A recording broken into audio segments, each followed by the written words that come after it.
आदरणीय मेरे बेटे विजेंद्र यादव अध्यक्ष को मैं अपनी तरफ से बार बार मुबारक देता हूं।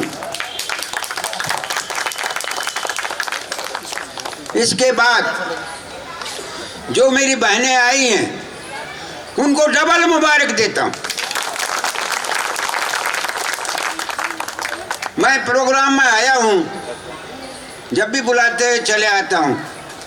आज मुझे इतनी खुशी हुई कि मेरी छोटी बहन भी है और बड़ी बहन भी हैं।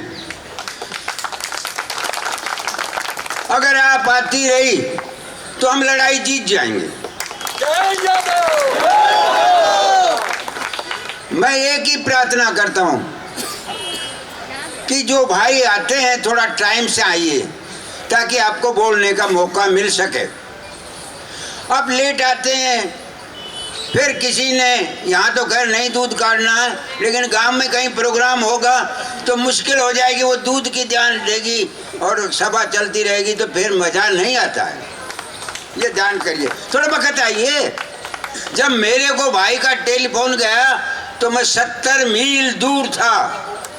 मेरा पोता का साला का लगन आया हुआ था, लेकिन मैंने भाई को बोला भाई मैं आऊँगा, और वहाँ से 2 बजे घर पहुँचा तो घर वाले बोले अब आए हो? मैं कहा आ तो गया। आ तो गया। और जब सवेरे नानू के दांतड़ करने लगे तब बोलो क्या कर रहे हो? मैं वो करके ही रहा हूँ, नहा धोई कर रहा हूँ। तैयारी है। मैंने कहा आज से थोड़ी पहले से तैयारी है मेरी। तो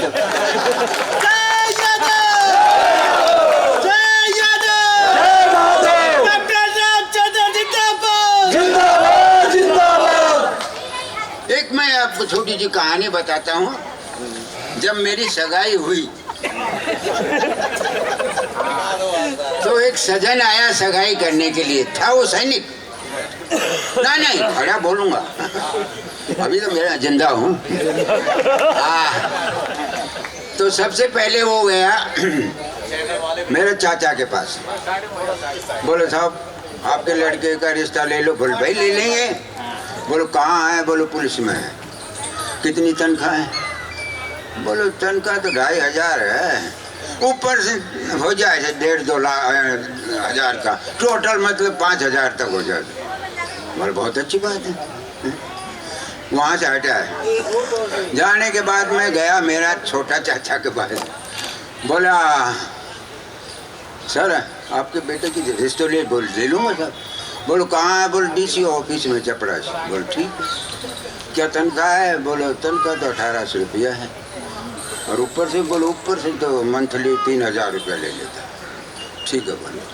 फिर गया मेरी माँ के पास। बाप पहले ही गुजर गया था, मैं 6-7 साल का था। फिर मेरी माँ के पास गया, मैं सर्विस में था उस टाइम पर। बोले माता जी। बोलो हाँ। तो तेरा रामचंद्र का रिश्ता ले ले। तो बोलो वो तो फौज में से। तो बोलो रिश्ता तो ले ले। तो बोल ले लूँगी।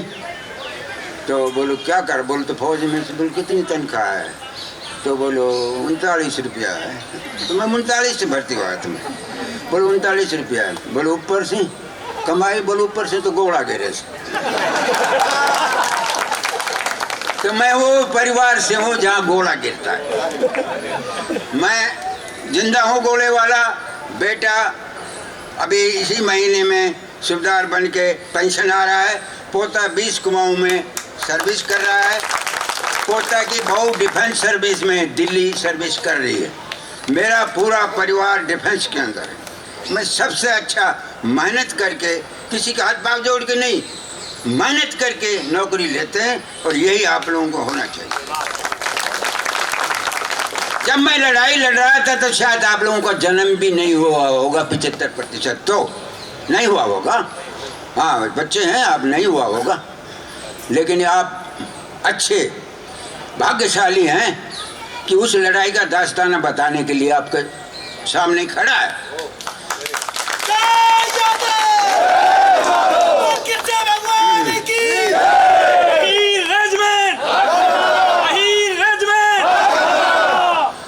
बताना चाह रहा हूं मैं आपको कि देखिए मेरी कहानी बहुत लंबी है।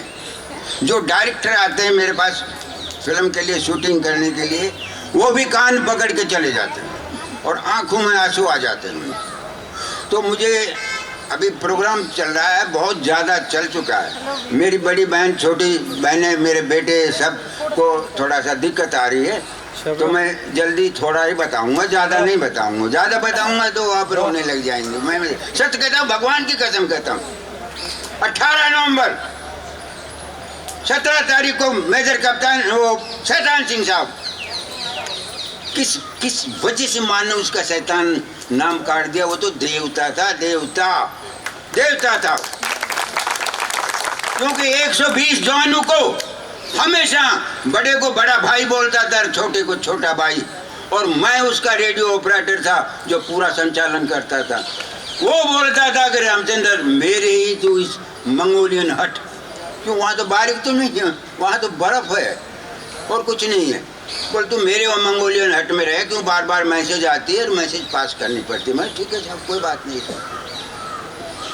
थोड़ा डिफेंस बनाया, अचानक हुक्म मिला था बारामूला से, भाग दौड़ करके हम ले में पहुँचे। सांस नहीं आ रहा था, 2-4 दिन हमने प्रैक्टिस किया और अचानक हुक्म मिलेगा कि चशूल में एयरफील्ड को बचाने के लिए 13 को मांग जाएगी।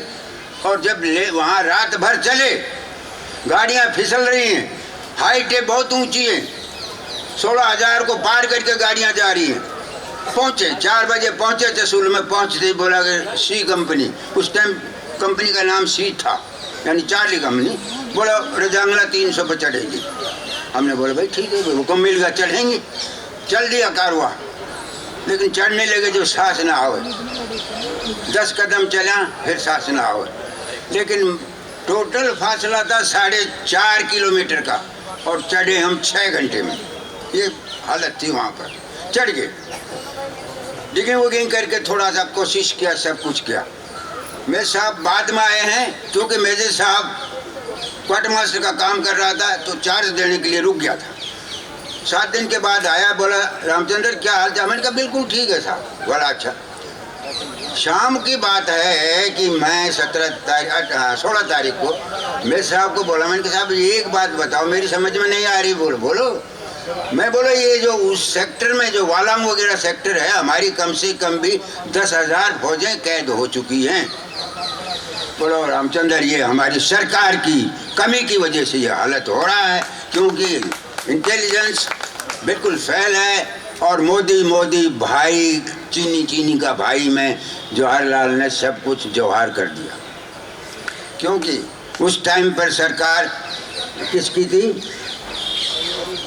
जवाहर की थी, जवाहरलाल नेहरू की थी। दोनों सरकारें उस टाइम बिल्कुल भी ना हथियार था, ना कपड़ा था, ना लुटी था। हमारे को लात मार के उस पोस्ट पर चढ़ा जिसकी हाइट 18,300। 4 दिन बाद में साहब आ गए हमारे पास और आने के बाद ही पूछा कि सबसे मिला साहब लोगों से और बोला भाइयों क्या हाल है? बोलो ठीक है साहब। बोलो संकट का टाइम है, उसको झेल लोगे? बोले जवान बोले साहब ये क्या संकट है? कोई संकट नहीं हमारे पास। मोर्चा तैयार कर लिया। 16 तारीख को मैं साहब ने कहा रामचंद्र मोर्चा वगैरह तैयार हो गए और कल बड़ा खाना होगा।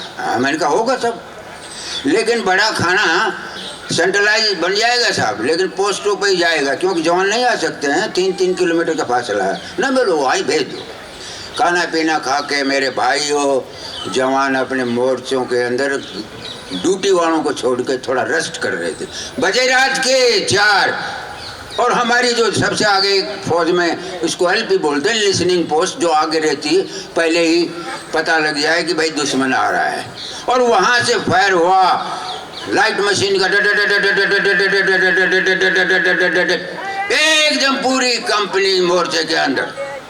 बर्फ पड़ रही, हवा चल रही, परवाह कोई नहीं मोर्चे के अंदर। मेरे सामने बोला फायर कहाँ से आया? मैंने कहा सर 8 प्लाटून के सामने से आया, मैं पूरी खबर ले रहा हूँ। इतनी देर में खबर आ गई लाल फायर होगा। मैंने कहा सर दुश्मन से लगा हो गया। उसने उस नायक हुक्म सिंह लखनऊ गाँव वाले ने 8 सैनिकों में से 8 सैनिक आए थे चाइना के, 7 को गिरा दिया, एक भाग गया। इतनी बहादुरी से उसने, उसी बहादुरी के लिए उनको वीर चक्र का प्रदान किया गवर्नमेंट ने। पूरी कंपनी अलर्ट हो गई। 7 प्लाटून में सूजाराम था, उनको मैसेज दिया। मैंने कहा साहब मैं सभी को दे देता हूँ। पूरा स्टेशन हाल लेकर के सबको मैसेज दिया कि रेडी फॉर एक्शन, दुश्मन आ चुका है, लगा हो चुका है। बोला साहब कोई बात नहीं है। सूजाराम साहब बोला आने दीजिए।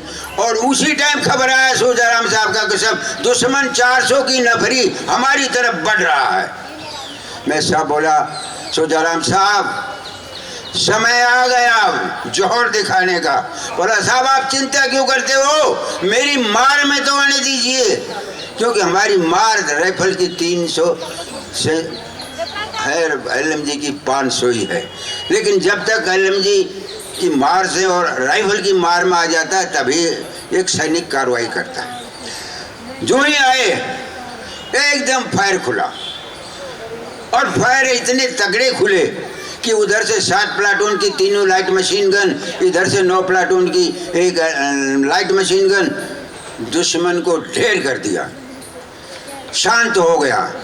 उसी टाइम दुश्मन का बम्बारमेंट ऐसे आया कि कई एक बैंकरों को उड़ा के ले गया।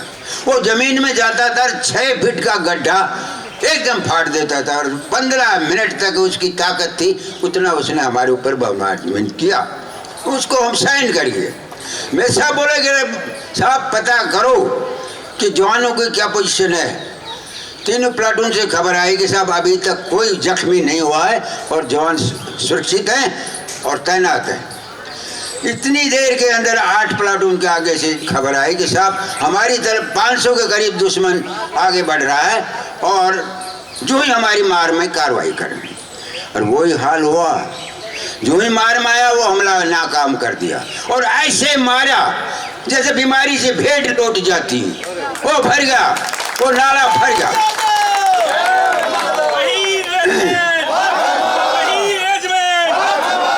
बात कर ही रहे थे, इतनी देर में सूजाराम से फिर खबर आ गई कि साहब दुश्मन 400 करीब फिर नफरी ऊपर बढ़ रही से।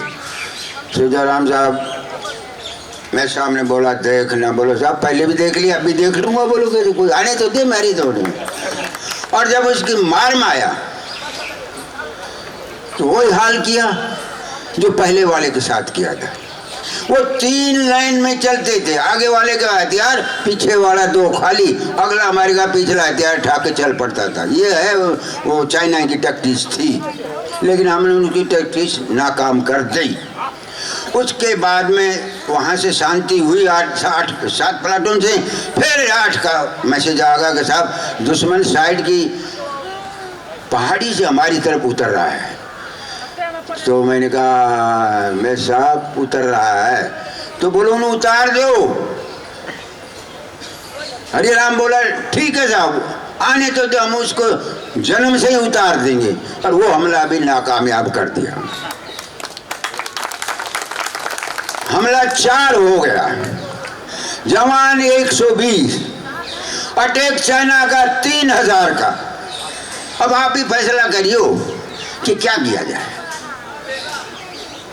लेकिन हम हिम्मत नहीं आ रहे, ना हमारा मेरे साहब हिम्मत आ रहा है, ना मैं हिम्मत आ रहा, ना मेरे जवान हिम्मत आ रहे, ना मेरे कमांडर हिम्मत आ रहे। बम्बारमेंट फिर आ गया चाइना का, और 20 मिनट तक उसने ताकत लगा के बम्बारमेंट कर लिया। उसमें हमारे 4 जवान जख्मी बुरी तरीके से हो गए। मैरम पट्टी करके और उनको शांति दिलाई कि घबरा मत, अभी थोड़ी देर के बाद में मौसम थोड़ा साफ होगा, हेलीकॉप्टर मंगाएंगे, आपको पीछे भेज देंगे। इतनी देर में 7:30 बजने को था, और 7:30 बाजार पीछे थोड़ी सी बर्फ की चादर खुली तो देखा तो पीछे घोड़ा, याक, बकरी, इन पे सामान और चाइनीज है।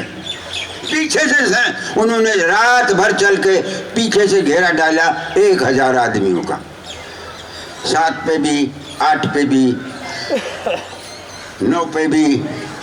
जब ये हालत देखी तो मैं साहब बोले ये कंपनी तो नहीं आ गई हमारी सपोर्ट के लिए। मैं बाइनोकुलर उठाया वहाँ से, मैंने कहा साहब कंपनी नहीं, ये तो चाइना वाले आ गए और पीछे से आए हैं।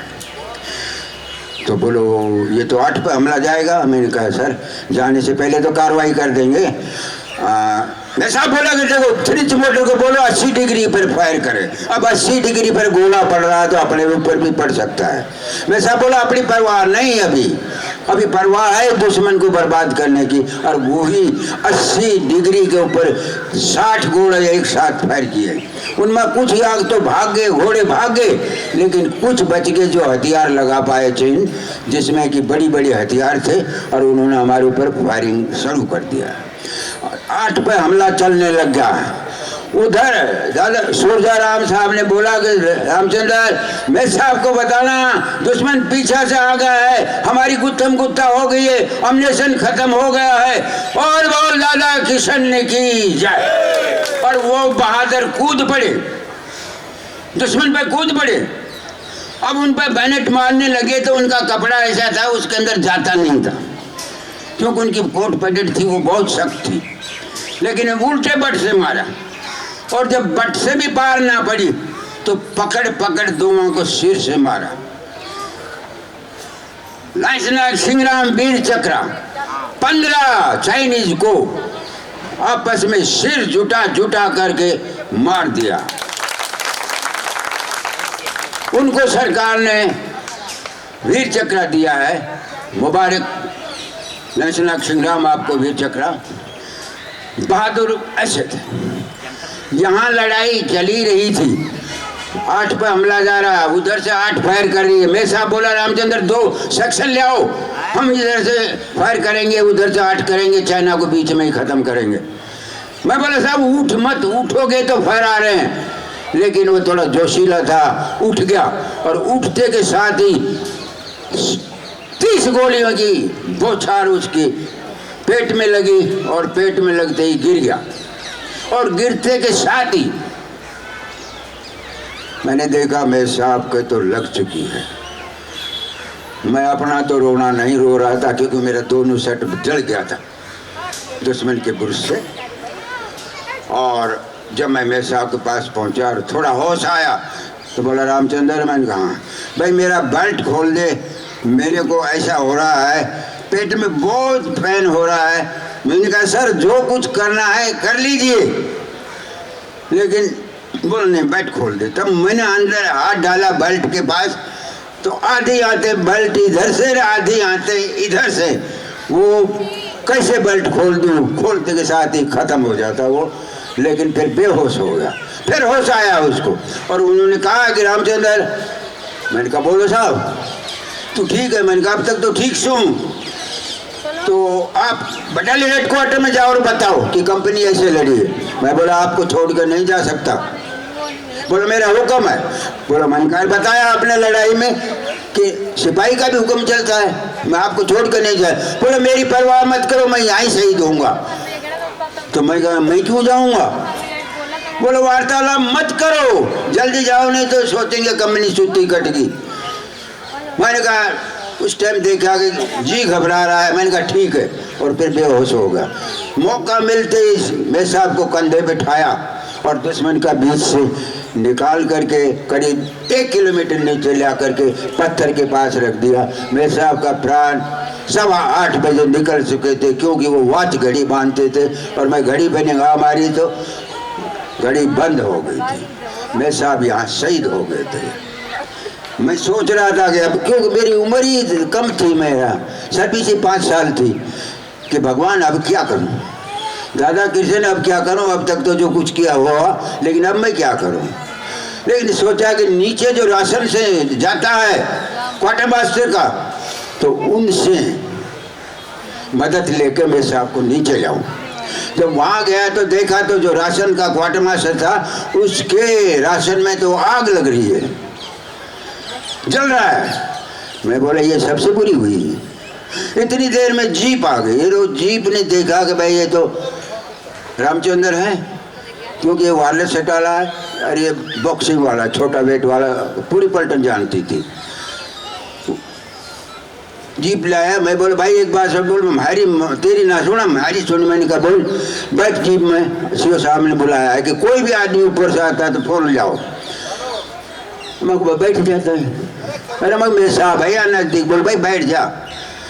मैं सीधा कमांडर के पास गया। कमांडर ने कुछ भी आदेश ना दिया, उसी गाड़ी में बैठ के बोलो ब्रिगेड कमांडर के पास चलो। वहाँ पहुँचे।